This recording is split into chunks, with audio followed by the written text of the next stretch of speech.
Hello Freedom Seekers, Jeremy Chambers, Independence Acres Homestead. Out here today doing some bunny health checks. Once we're done with this, we're going to head over to the greenhouse and talk about what our plans are for this winter. Well, despite the fact that we have had some like 2-degree nights over the last few weeks, all the bunnies seem to be doing really well out here. They're very well adapted to winter, and they've got their nice fur coats on. And it's important just to make sure we keep fresh water to them every once in a while during the day, and make sure that they have plenty of food so they have that energy to sustain themselves through those cold days. It is a nice sunny Saturday morning here in southeastern Michigan, and the sun is a little deceptive because even though you'd think it'd be nice and warm with this beautiful sunshine, it is a balmy 12 degrees out right now. Yes, that's right, I said balmy 12 degrees. Let's step into the greenhouse and see what the temperature is like in there. Oh man, much nicer. Much warmer in here. Let's see what we got. Pushing about 64 degrees right now here in the greenhouse. And while that is a great temperature, it's not sustainable through the night hours. And that is what we're going to be focusing on over the next few weeks, is trying to get the greenhouse set up so we can sustain that 50 to 60 degree temperature, not only when it's a nice sunny day, but also throughout the night. Let me tell you how we're going to do that. Before we get into it too much, let me go ahead and shed a layer here because it's nice and toasty in here. I mean, for winter, this is great, a great temperature. Why is our target this 50 to 60 degrees to sustain throughout the day? Well, it's because we are wanting to grow some vegetables in here year-round, and I really want to get some stuff going within the next week or two so that it will be growing and we can have some fresh vegetables in March and early April, which is something we wouldn't normally have here in Michigan. Now, there's 2 steps to this. Step number 1 is going to be insulating the greenhouse. Right now we only have just a single layer of plastic on here, and I know I've been talking about this a lot, but we have purchased an additional layer of greenhouse plastic to put on over top of our existing layer, and then probably in one of these lower back corners here we'll be cutting a hole on the bottom layer, installing a plate and then a fan. And what that's going to do is that is going to blow the air that's in the greenhouse into that sandwich, in that second layer, in between the 2 layers of plastic, and kind of pillow it out, and it will create just an air pocket. Basically, I'll have an air blanket over the entire greenhouse that will create kind of a thermal barrier to keep the cold from coming in and the heat from escaping out. And the purpose of using the air inside the greenhouse to blow into that is so that we are warming that blanket as it goes through. So on this corner, we will be installing the fan blowing the warm air out into the insulating pocket. And then on the diagonal corner over here, we will be installing a vent to allow that air to come back into the greenhouse. So it's going to kind of blow in and then go around, swirl around, and then come back through the other corner there.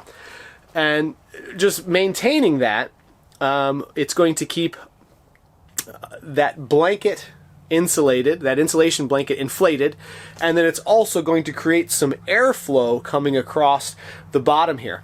Now, that's the first step in maintaining a little more consistent temperature here in the greenhouse throughout these nights when we're getting down to the teens or closer to 0. The second step is to heat the greenhouse. Now, previously we ran just a little electric space heater, and it does the job in keeping it just above freezing so that we don't lose our young tender plants. But I only like doing that in the spring because running that all winter, it's inefficient. It's dangerous having that running all night long in here, even though it does have tip over protection if something were to fall on it, or a short in the electricity or something of that nature, we'd lose the greenhouse and everything in it. So the plan is going to be to do a little designing and taking some rocket mass heater designs and kind of scale them down a little bit, because most of those are designed to be used with a 55-gallon drum. And we're going to scale that down to use a 30-gallon drum that I've had sitting around for a couple years now with this project in mind. So let me just show you quickly the area that it's going to be going in and why I chose a 30-gallon drum instead of going with the standard 55-gallon drum for a rocket mass heater. Alright, so we're down here on the ground here in the greenhouse, and this is our 30-gallon drum we're going to be using for our rocket mass heater. Went with a 30-gallon because, well, we're just limited in space. The 55-gallon drum would be higher and obviously much larger in diameter here. So we wouldn't be able to use the path to get back to our potting benches. Basically, it would kind of just limit our use here in the back half of the greenhouse. I want the burn chamber for the rocket mass heater to be about in the center of the greenhouse. So we're going to start it right in this area here, and this is where our heat exchanger and secondary combustion tower will be. And then for the exhaust, we're going to be kind of making a little bit of a ditch across the bottom here, cutting a hole in the back wall back there, and the exhaust pipe will go from the the secondary burn chamber down just above ground level here, and then we're going to build that up with all of our thermal mass, gravel, sand, broken bits of bricks, concrete blocks, field stones that we've pulled, rocks that we've pulled out of the garden over the years. So just to create some mass that we can heat up, looking at maybe a 30-minute to maybe an hour worth of burn time, depending upon the temperature, how low the temperature is going to drop.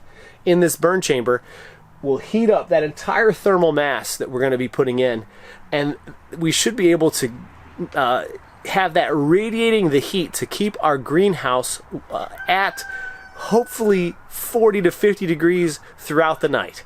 So during the day, we'll have plenty of solar heating when we have sunny days here in Michigan, which if you're from the area, it's kind of few and far between, but it does happen.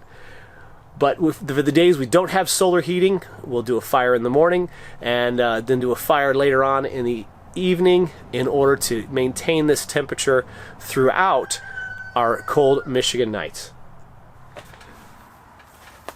So the second benefit of that thermal mass heater, the rocket mass heater, is, well, actually there's a lot of benefits to it.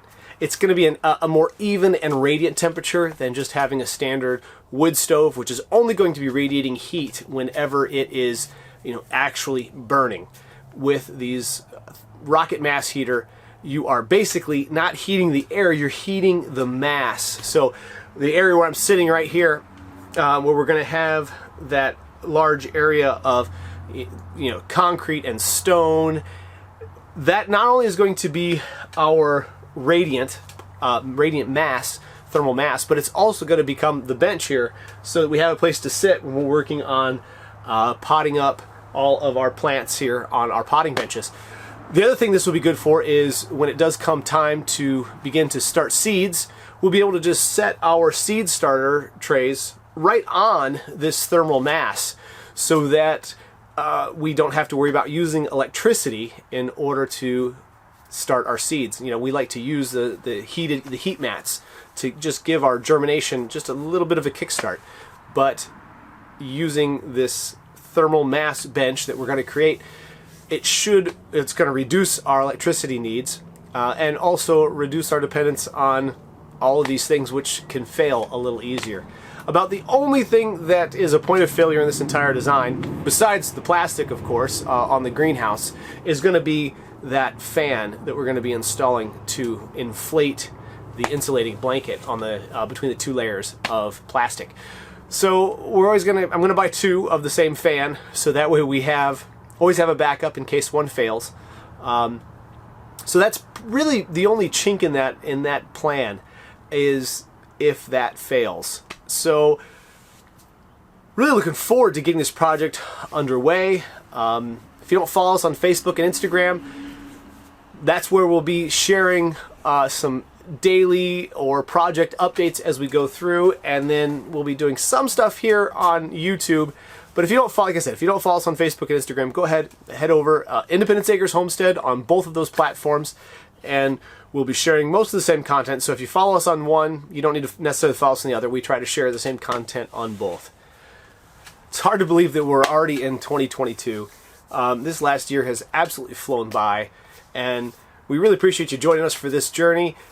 Don't forget to like and subscribe so that you don't miss out on any updates. If this is your first time on our channel, hello and welcome. Don't forget to go ahead and watch some of our older videos just to see how we've gotten to the place we are. We really appreciate you guys, and until next time, God bless.